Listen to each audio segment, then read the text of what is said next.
안녕하십니까. 우리가 몰랐던 한글 이야기의 진행을 맡은 김양진입니다. 이번 시간에도 한글 창제에 대한 흥미롭고 경이로운 주제들을 가지고 여러 시청자들을 찾아뵙게 되었습니다. 세계가 인정하는 언어학자, 고려대학교 국어국문학과 명예교수이신 정광 선생님을 모셨습니다. 안녕하십니까. 안녕하십니까.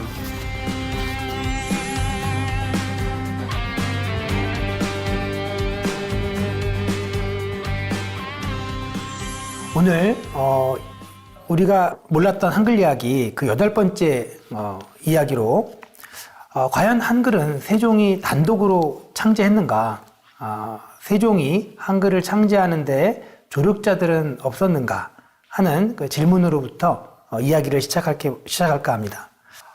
과연 한글이 세종 혼자서 백성들을 위하는 마음 가득한 어떤 그 열정으로 만들게 되었을까? 다시 한번 생각해 보아야 할 지점이 있다고 생각합니다. 여기에 대해서 선생님 어떻게 생각하십니까? 영명하신 세종대왕이 사상 유례없는 글자를 독창적으로 만드셨다 생각하는 것은 일제강점기 시대부터였어요. 일제강점기에는 일본의 그 폭압적인 정책에 의해서 우리 민족의 자존심이 여지없이 무너지던 때지요.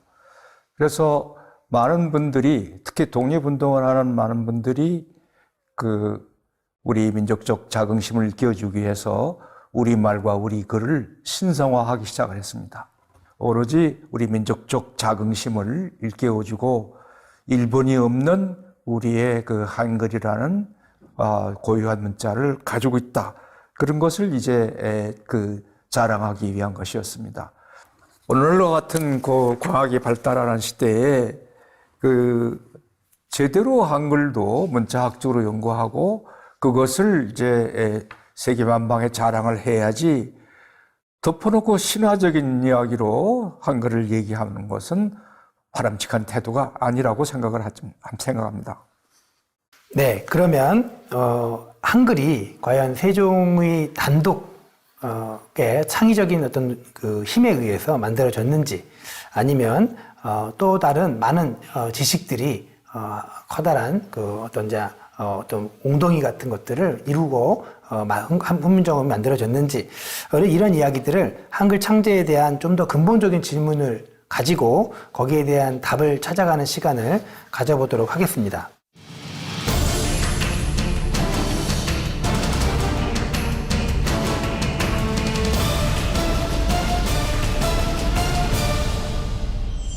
아직도 그 한글 창제 날짜에 대한 논란이 있는 것 같습니다. 널리 알려진 것처럼 가장 먼저 훈민정음 제정에 대해서 언급한 것은 세종실록 102권 세종 25년 개해년 12월 마지막 기사인데요. 이 기사에서 이제 훈민정음이라고 하는 것들이 제정됐다는 것을 처음 등장했을 때만 하더라도 지난 강의에서 선생님께서 말씀하셨던 것처럼 원나라 파스파학자의 어떤 이제 문자 영향을 받았던 이 조선의 새 문자가 아무래도 이제 당시 명의 눈치도 상당히 봐야 됐겠고, 또 한문에 익숙하고 명의 어쨌든 이제 눈치를 봐야 되는 그 유신들이 반대를 거듭하게 될 수밖에 없었고요. 근데 어쨌든 이 비밀리에 진행됐던 이 한글 창제 과정이 아무 예고 없이, 사실 그 전에 뭐 흔적 이런 게 없이 갑자기 세종실록의 한 줄 그 기사로 이렇게 불쑥 이렇게 이때 훈민정음이 만들어졌다, 이런 기사가 알려졌어요. 왜 그런 일이 생겼을까요? 조선이라는 나라는 이성계가 세운 나라입니다. 역성혁명으로 고려를 망하게 하고 조선을 세웠는데, 이 이성계의 아버지가 이자춘이라고 그 원나라의 귀화에서 쌍성총관부에 다루같이 벼슬을 했던 사람입니다. 몽고에 귀화했던 이자춘의 그 자손들이 세운 그 조선을 몽고의 원나라를 무너뜨리고 세운 명나라에서 주목하지 않을 수가 없죠. 더군다나 몽고의 원이 완전히 망한 게 아니고 몽고의 원거지로 올라가서 거기서 북원이라는 이름으로 아직도 세력을 키우고 있으니까 언제 다시 명나라를 쳐들어올지 모르거든요. 그럴 때 조선이 만일에 그 부권을 도운다면은 명나라로서는 그야말로 중대한 위협이 아닐 수 없습니다. 그래서 끊임없이 감시를 하고 많은 사신을 파견을 해요. 거기에 부하 내동하는 사람들은 바로 그 조선의 유생들이었습니다. 이 사람들은 그 한문에 중독돼 있기 때문에 이 세종이 한자의 발음을 고친다든지 새로운 문자를 만드는 것에 대해서 것을 달가할 리가 없었어요.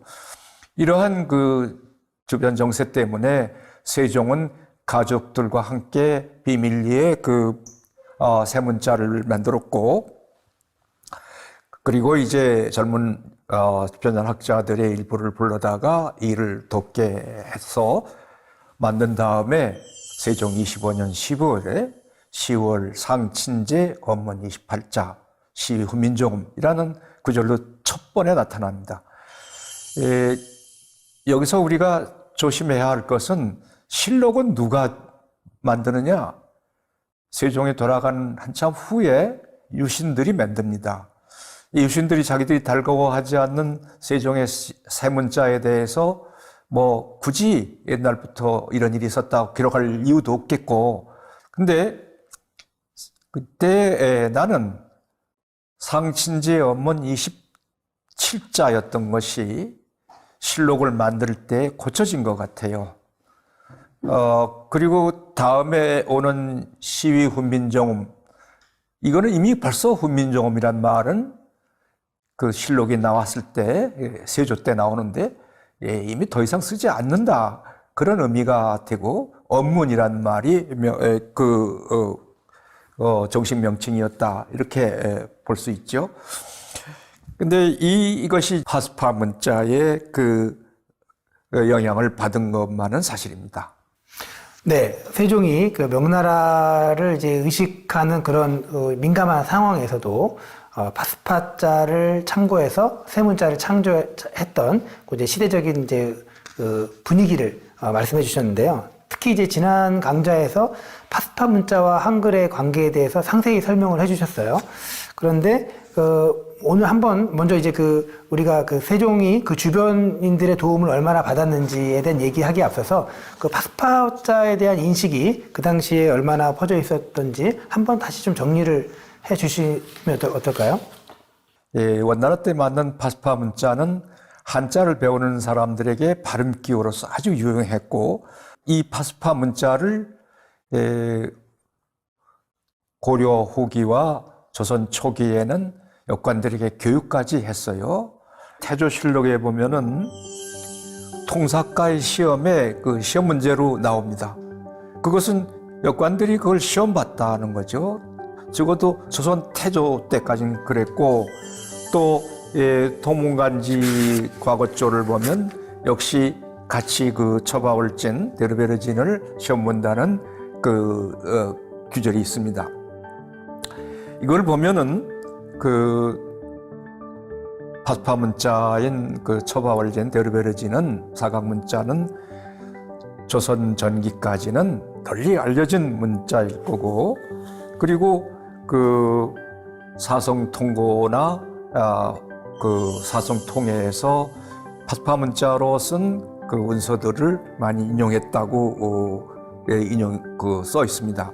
언어의 이질성들을 극복하기 위해서 문자와 언어의 이제 불일치성들을 이제 인식한 세종 당대에 이런 것들을 이제 수정하거나 혹은 통일할 필요성들이 있었고, 파스파 문자의 이제 역할을 대신할 수 있는 문자가 필요했다라는 어떤 그런 이제 판단으로부터 세종이 이런 이제 파스파자를 모델로 해서 새로운 문자를 만들게 되었다, 이런 이제 말씀이셨는데요. 어쨌든 이제 그 문자를 만들 때 세종 혼자서 이것을 한 것이 아니라 당시 공유된 지식을 가진 사람들의 도움이 필요했을 것이다, 이런 이제 말씀을 해주신 것 같습니다. 어떤 사람들이 구체적으로 거기에 참여했을까요? 처음에는 가족 중심으로 했죠. 그게 제일 이제 무난하니까. 나중에 문종이 됩니다만, 동궁이나 수양대군, 안평대군, 그리고 둘째 따님인 정의공주, 이런 분들이 이제 합심해서 새 문자를 만드는데 관여를 했습니다. 물론 이제 집현학자들이 이제 그 잔심부름은 했겠지요. 수양대군이나 안평대군 그리고 동궁 문종이 된 동궁에 대해서는 많은 분들이 얘기를 했어요. 얼마나 후민정 창제에 그분들이 관여했는가. 그동안에 잘 알려지지 않은 분은 바로 정의공주에 대한 이야기입니다. 이 둘째 딸 정의공주가 의외로 세종의 새 문자 창제의 핵심적 인물이었다. 그런 생각을 합니다. 네, 그 선생님께서 사실 특히 그 둘째 따님이 정의공주한테 굉장히 주목하셔서 여러 글들을 쓰신 것 같습니다. 정의공주가 한글 창제에 어떤 그 장면에서 참여하게 되는지 좀 더 말씀해 주십시오. 우선 그 세종이 후민정음을 만들 때는 글자 그대로 한자음을 기록하기 위한 백성에게 가르치는 올바른 한자음을 적기 위한 글자로 만들었어요. 그런데 그 세종이 그 변음 토착의 문제를 해결해 봐라라고 그 아들들에게 그러니까 동궁이나 수양대군, 안평대군에게 지시를 했는데 이분들이 도저히 해결을 못해서 정의공주에게 그 문제를 부탁했더니 명쾌하게 해결을 해서 많은 상을 왕으로부터 받았다. 이런 그 기사가 죽산안씨 대동보에 실려 있습니다. 변음토착은요, 이두입니다.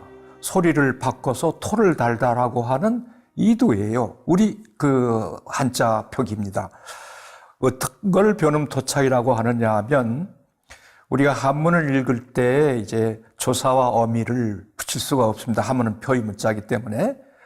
그래서 어쩔 수 없이 토를 달아 읽어요. 이 토라는 건 구결이라고도 하는데 그럴 때 이제 우리의 어미나 조사를 붙입니다.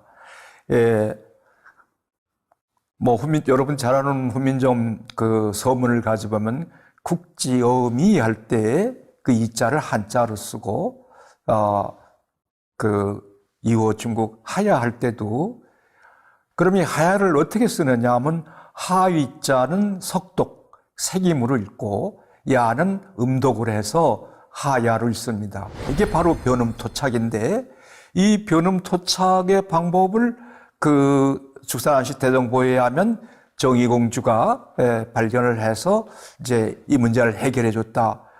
즉 훈민정음으로 그 구결 토를 다는 겁니다. 그러면 훈민정음 그 세종의 어제 서문처럼 국지어미 이호 중국하야 여문자로 불상유통 할세 이렇게 한자 없이 쓸 수가 있습니다. 변음토착할 필요가 없죠. 훈몽자의 권두에 실려 있는 어문자모는 그동안 최세진이 훈몽자를 지었으니까 최세의 저작이 아니냐 그랬는데 어문자모의 내용을 보면 최세진의 그 음운 취지와 달라요. 이미 이기문 선생의 논문에 그 얘기를 했습니다만 그래서 어문자모는 다른 데 있는 거를 갖다 놓은 것이다. 그렇게들 생각하고 있습니다.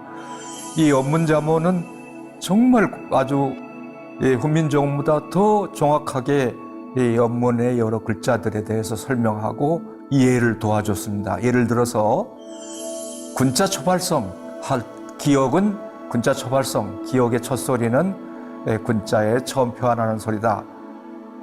이럴 때 기역을 군자와 연결시켜서 생각을 해야 되니까 어렵고 근데 그 업문자모에서는 간단하게 했어요. 군자 초발성이 아니라 기역은 기역. 그 기역이라고 그 한자들은 이미 이두에서 또 구결에서 많이 쓰는 한자들이라 훨씬 이해하기 쉽죠. 또 혹시 그 훈민정음 창제 당시에 세종의 조력자로 참여한 수양대군이나 이런 사람들의 역할에 대해서도 좀 더 말씀해 주시죠. 이제 세종이 정의공주가 변음토착의 난제를 해결하는 걸 보고, 즉 우리말의 조사와 어미를 이 훈민정음으로 쓰는 것을 보고 우리말을 전면적으로 표기할 수가 있겠구나. 사실은 파스파 문자도 몽골을 표기하는 데 쓰였으니까 이런 생각을 하신 거죠. 그래가지고 수양대군을 불러서 김수원이 지은 증수석가보를 우리말로 언해해가지고 그걸 후민정음으로 적어봐라. 그렇게 해서 만들어진 책이 바로 석보상절입니다. 석보상절이 그 후민정음이라는 이름으로 만들어진 언문으로 쓰인 최초의 문헌이라고 저는 생각을 해요. 이 후민정음이라고 만들어진 이 언문을 가지고 이 증수석가보, 그 증수석가보는 김수원이 지은 건데, 그거를 언해해서 우리말로 기록하는 작업은 김수원도 참여를 시키고, 또 이제 불교의 그 승려인 신미도 참여시켜서 이 세 사람이 석보상절을 만듭니다. 석보상절을 기록하는 걸 보고 그 세종이 나도 한번 적어보자. 그래가지고 이제 왕 스스로가 이제 그 석보상절을 읽고 석가모니의 위대함을 이제 글로 쓴 게 바로 그것이 어린 청강지고입니다.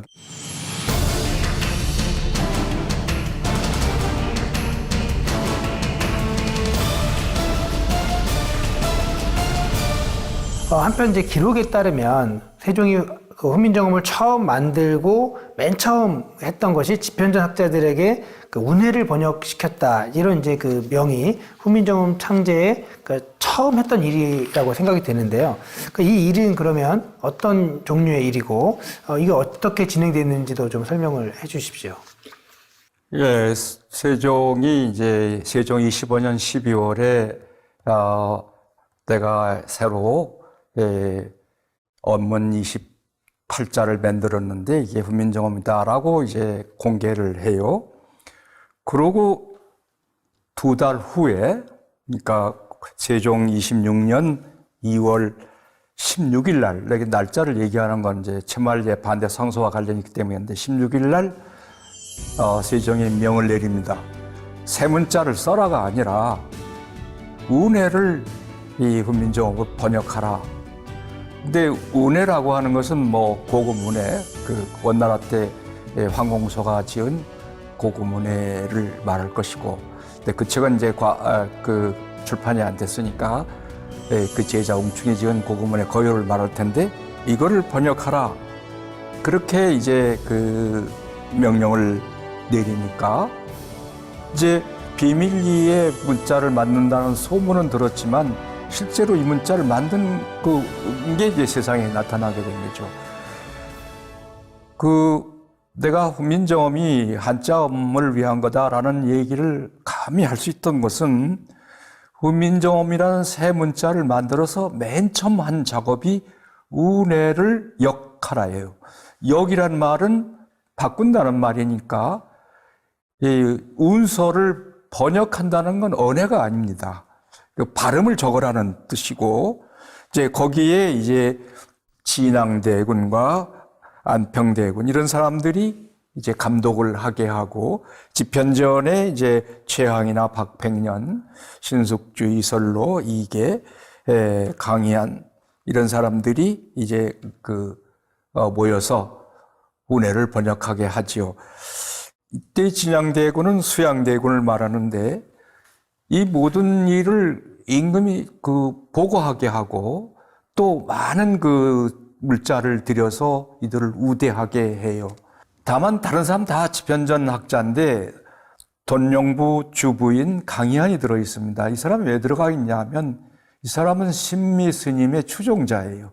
불교의 여러 행사에도 참여를 했고 불경을 옮겨 쓰는 데에도 참여했고, 그래서 강희안이 거기에 들어간 것은 신미 스님의 그 역할이 어느 정도 이해를 할 수가 있죠. 네, 신미 스님에 대해서는 잠시 뒤에 다시 얘기를 나누기로 하고요. 집현전 신진학자들로서 이제 신숙주나 성삼문 같은 학자들이 그러니까 초기에 이 운해 번역에서부터 아주 세종의 어떤 명을 받아서 훈민정음에 관련된 그 긴밀한 역할을 하고 있었다, 이런 말씀을 해주셨는데요. 그 운서의 번역 과정에 대해서 좀 더 설명을 해주십시오. 운해는 고금 운해를 말한다고 하지만 실제로는 이거는 몽고 자운이에요. 몽고 울약을 만들고 그 몽고 울약이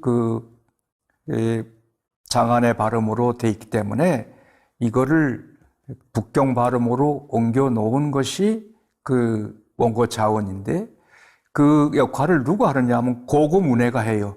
그러니까 여기서 말하는 고금 운해라고 하는 것은 운해의 번역이라고 하는 것은 몽고 자원을 말하는 것이고 몽고 자원이라는 말을 할 수가 없으니까 운해를 갖다 쓴 것이고 운해가 만일 몽고 자원이라면 몽고 자원을 번역하라 하는 것은 파스파 문자로 되어 있는 걸 후민정어로 바꾸는 작업이니까 아주 쉬운 일이죠. 구체적으로 이제 그 세종실록 같은 곳에 보면 이제 운서에 대한 이야기들과 이 신숙주나 성산문들의 역할이 소개가 되는 것 같은데요. 거기에 대해서 좀 구체적으로 실록의 내용들을 좀 인용해 주시겠습니까? 네. 그 세종실록을 보면은 이 운해를 번역하려면 그 운해의 발음을 적어야 되는데 반절법으로 발음을 적는 방법밖에 없었다가 파스파 문자로 이제 표음을 하는 방법이 발달을 해서 그래서 많은 그 조선 초기의 사람들이 파스파 문자의 발음 방법으로 한자음을 배웠다. 그래도 이 파스파 문자로 적혀져 있는 한자음을 확인하기 위해서 세종은 그 중국에 확인을 시켜요. 그 당시에 명나라의 한리 박사였던 황찬이 요동의 유배에 와 있었는데 그 유배원 황찬에게 가서 한자음을 적어오라. 올바르게 적어오라. 그렇게 해서 12번인가 13번인가 파견을 해요. 근데 재밌는 것은 이 사람들이 가서 약 950개 정도의 한자음을 후민정음으로 기록해 왔을 거예요. 그 요동에 간 그 신숙주와 성산문은 누구와 같이 가느냐 하면 그 사용벼슬하는 손수산과 같이 갑니다. 이 손수산은 누구냐면 역관이에요. 그래서 역관을 대동하고 신숙주 선산문이 요동에 가서 이 한자음을 적어와 가지고 그 적어온 한자음을 반영한 것이 바로 동국정어입니다.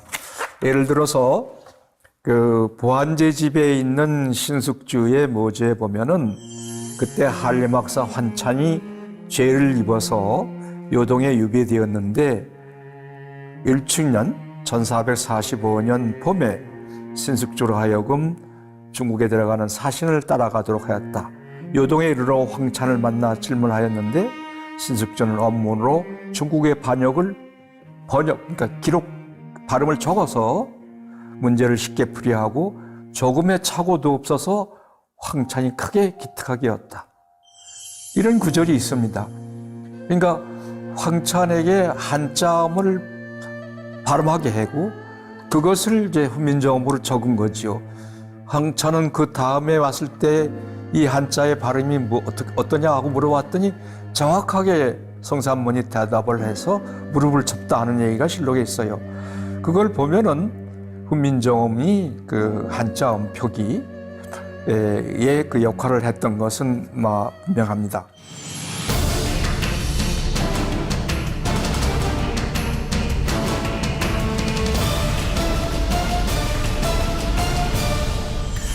말씀하신 것처럼 그 세종실록에 따르면 세종이 그 훈민정음을 만든 지 채 얼마 되지 않아서 뭐 2달이라고 이제 표현을 하고 있는데요.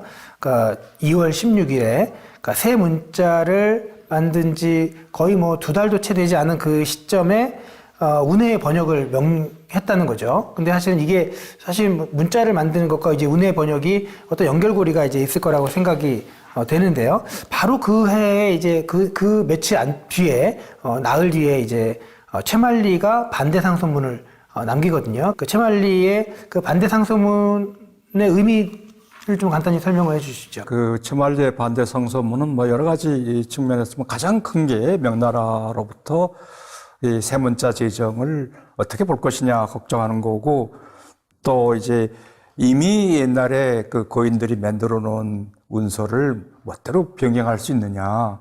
그래서 그거에 대한 불만이 새만리의 반대 상소문 여기저기에서 조금씩 보입니다. 네. 그런 그 최만리의 반대에도 불구하고 그러니까 젊은 학자들을 적극적으로 활용했던 그 세종의 이야기를 우리가 이제 그 바로 이제 운해 번역과 관련해서 이제 긴밀하게 생각해 볼 수 있겠는데요. 그 운해 번역에 참여했다는 그 신숙주 성산문 혹은 박팽년 이계 이런 분들의 역할에 대해서 좀 더 설명을 해주시겠습니까? 네, 그 운해 번역에 들어간 사람들은 그 친간 파류 중에 들어가는 사람인데, 친간 파류라고 하는 것은 동국정운과 훈민정음의 해례본에 관여했던 8사람의 그 유명한 선비들. 친간이라는 건 임금이 친히 선택한 유명한 선비들이라는 뜻인데, 정인지를 비롯해서 최항, 박팽년, 성산문, 이계 이설로, 그 다음에 강희안, 이 8사람을 말합니다. 그래서 친간 명유라고도 하고 친간 판류라고도 해요. 근데 이분들이 이제 친간 명유라는 이름을 붙은 것은 신숙주의 보안제 집에 부록된 임원준의 서문에서 세종이 원문을 창제할 때 궁안에서 한때 이름을 날리던 유신들을 엄격하게 선택해서 간택해서 친간명으로 하여금 해례를 짓게 하고, 그로 인해서 사람들이 알기 쉽게 했다, 이런 구절이 있습니다. 그때 세종이 이 젊은 학자들을 훈민정음 해례본의 해설에 참여하게 한 혹은 그것을 주도하게 한 그 세종의 의중은 어떤 것일까요? 친간명유는 신숙주 그 성산문이 중심이었어요. 정인지를 제외한 그 친간 파류 중에서 정인지를 제외한 최항이나 박팽년이나 강희안, 이계, 이선호 등은 그 운해 번역만이 아니라 훈민정음 해례와 동국정원의 편찬에도 주도적 역할을 합니다. 또 이들은 용묘창가의 한시를 번역해서 그 조국 창가의 한시를 언해해가지고 국문가사를 짓는 일에도 참가합니다. 근데 이 해례본을 과연 이 젊은 유학자들이 만들었을까? 거기에 대해서는 조금 저는 의심을 해요. 아무튼 이 집현전의 학자들을 그 해례본에 대거 넣어서 그야말로 그 집현전의 대제학인 정인지로 하여금 훈민정음의 후소를 쓰게 하고,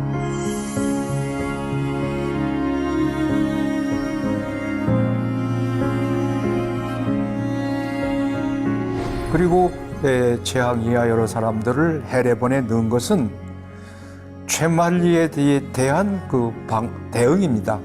최만리는 당시 집현전의 부제학이었고, 자기가 이제 집현전의 여러 관리들을 동원해가지고 반대 상소문을 올렸는데,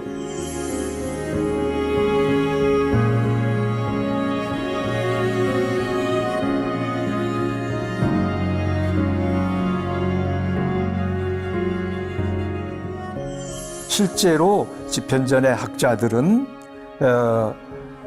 세종의 일에 적극 협조한다, 이런 의미에서 그 해례본의 표찬자로 이들을 넣은 것입니다.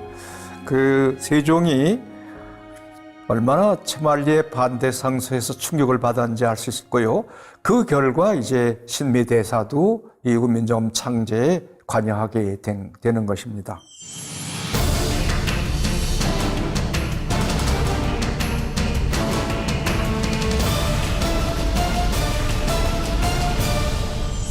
궁에서 이름을 날리던 유신들 중에서 특히 이 친간 명유 혹은 친간 파류라고 불리우는 그 8명의 사람들은, 학자들은, 그러니까 이 훈민정음을 처음 만들고 시작했던 이제 첫 번째 작업인 운해 작업에도 참여를 했고, 이후 이제 동국정운이라든지 훈민정음 해례본, 그리고 용별천가 등의 중요한 훈민정음 관련된 그 사업들에 적극적으로 참여를 하게 되는데요. 이 과정에 그 집현전의 어떤 부재학이면서 어떤 이제 당시에 그 유명한 그 청백리였고 유명한 학자였던 최만리의 반대 상소문도 있었지만, 어쨌든 이 시기에 이 학자들의 맥락 속에서 갑자기 또 신미대사가 등장을 하거든요. 그래서 선생님께서 이제 훈민정음과 관련해서 이 신미대사가 어떻게 등장하게 됐는지, 그리고 어떠한 역할을 하게 되었는지, 여기에 대해서도 좀 설명을 해 주십시오. 최만리의 반대 상소로 이제 세종은 세문자 제정에 대해서 전면적으로 재검토를 해야 되겠다 이런 생각을 했어요. 그때 이제 숙부였다면서 숙녀였던 효령대군이 속리산 복천사에서 수행하면서 이름을 떨리던 신미스님을 추천합니다.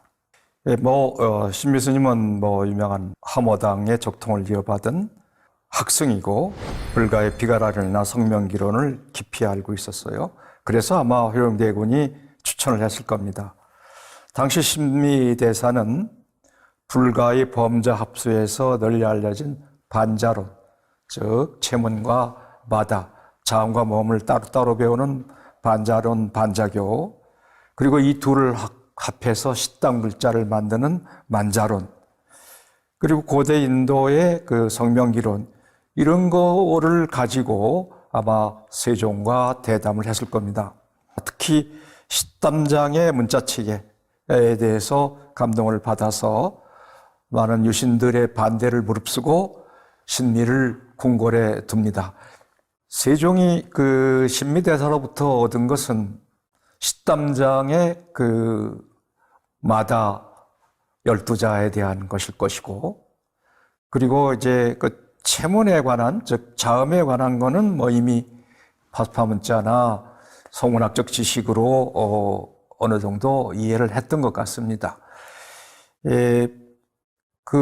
특히 중성자, 모음자 그 7자를 만들었는데, 그것이 이제 파수파문자의 그 유모자였기 때문에 우리나라 의문에 잘 안 맞고 우리 하나 한자음도 표기하기가 어렵고 이제 여러 가지 그 불합리한 점이 있었는데, 신미대사가 그 범자의 식담자의 마다 12자를 소개하면서 그거에 대한 그 깊은 영향을 받았어요.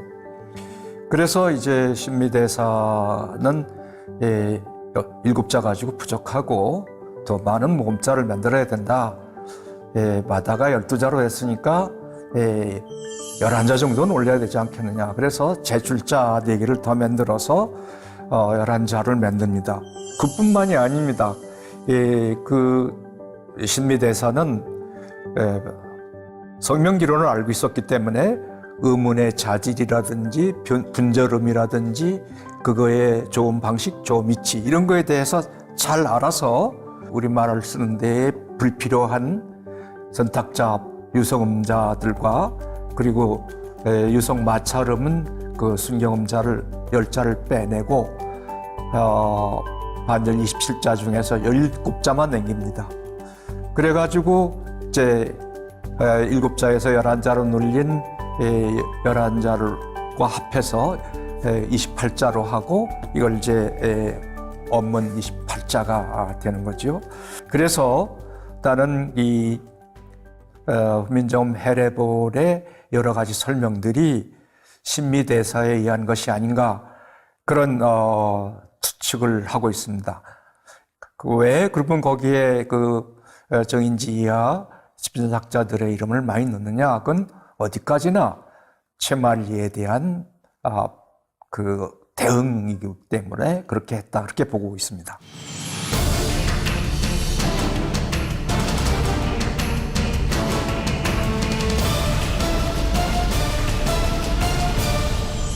아마 3주차였던 걸로 생각이 되는데요. 그 불경이 그 당나라의 이제 통어로 작성되었기 때문에 그 유학자들하고 특히 그 불경을 그 읽는 그 스님들하고 뭔가 이제 그 한문 소통상의 이제 의사소통상의 거리가 생겼다 이런 말씀을 해주셨어요. 그래서 유학자들과 스님들이 어떤 종교나 이런 이론적 갈등도 있겠지만 이런 언어적 갈등도 이제 그 안에 내포되어 있겠다 이런 말씀을 해주셨고, 그러면서 그 훈민정음 해례본이 이 통어를 기반으로 해서 이 불경의 이제 언어라고 할 수 있는 통어를 기반으로 해서 쓰였다는 말씀도 해주셨거든요. 근데 오늘 이 강의를 들으시는 일반 시청자들 입장에서는 어쨌든 이 통어와 이 불경의 관계가 조금 생소할 수도 있을 것 같습니다. 혹시 오늘 얘기되고 있는 이 신미대사의 이야기와 이 불교의 통어의 문제가 훈민정음 해례본과 연결되는 맥락이 있는지 여기에 대해서도 좀 설명을 해주시겠습니까? 한문이 크게 낙양의 고대 동주의 서울 낙양에 말을 한 아흔의 그 고문이 있습니다. 그건 사소경의 한문이고요. 그 다음에 이제 장안의 말로 되어 있는 많은 문학 작품들, 그 한나라 때 오고 당나라 때 서울이든 장안의 말로 된 많은 문학 작품들의 한문은 그건 통어의 한문입니다. 그 당시에 이제 불경이 번역이 됐기 때문에 불경의 한문도 통어로 되어 있습니다. 이 한문과 그 고문과 이 통어의 한문은 물론 뭐 완전히 다른 건 아니지만 미묘한 차이가 있습니다. 근데 그 훈민정음 해례본에 쓰여져 있는 한문은 고문으로 보기 어렵고, 내가 보기에는 그 불경의 한문과 같은 그 통어의 한문입니다. 뿐만 아니라 그 훈민정음 해례본은 설명을 끝난 다음에 마지막에 그것을 한시로 요약을 합니다. 결화를 그래가지고 이거는 불경에서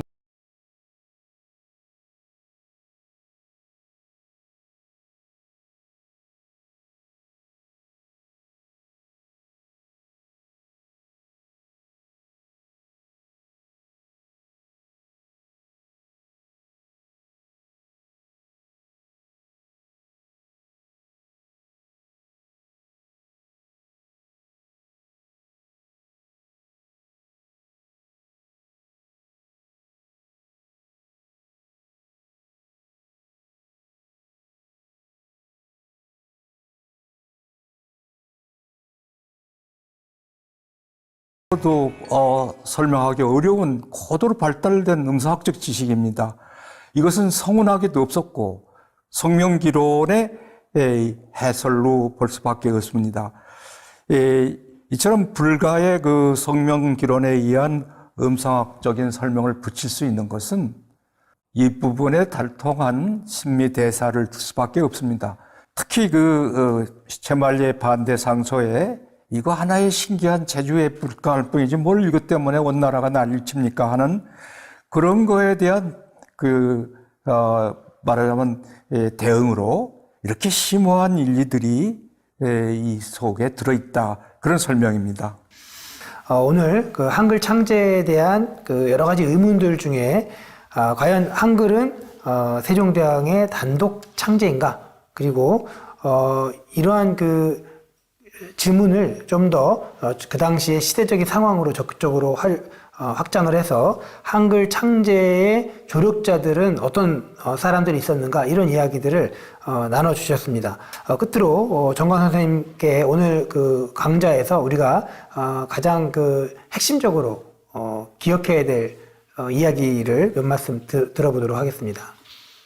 그 훈민정음이라는 이름으로 지은 언문, 즉 한글이 세종의 단독 창제다, 그렇게 생각하는 사람은 거의 없습니다. 그건 일부 국수주의적인 한글 연구자들의 주장일 뿐이고, 아마 국민의 대다수는 제왕이 그 바쁜 와중에서 저렇게 위대한 글자를 혼자 만들었는가, 그렇게 생각하지 않을 거예요.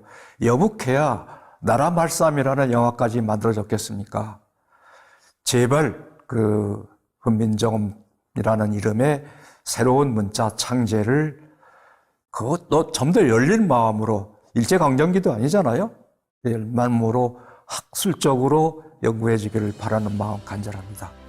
네, 우리가 몰랐던 한글 이야기, 그 8번째 이야기, 훈민정음 창제는 과연 세종의 개인의 독창적인 견해였는지 아니면 그 주변에 조력자들은 없었는지에 대한 여러 가지 이야기들을 선생님의 말씀과 또 구체적인 자료들을 통해서 우리가 좀 더 깊이 있게 좀 더 이 부분에 대해서 좀 더 진지하고 구체적으로 접근해야 될 필요성들이 강조가 되지 않았을까 이렇게 생각이 됩니다. 오늘 훌륭한 강의를 해주신 고려대학교 명예교수 정광수 선생님께 감사 인사를 드리면서 오늘 이 시간을 마치도록 하겠습니다. 선생님 감사합니다.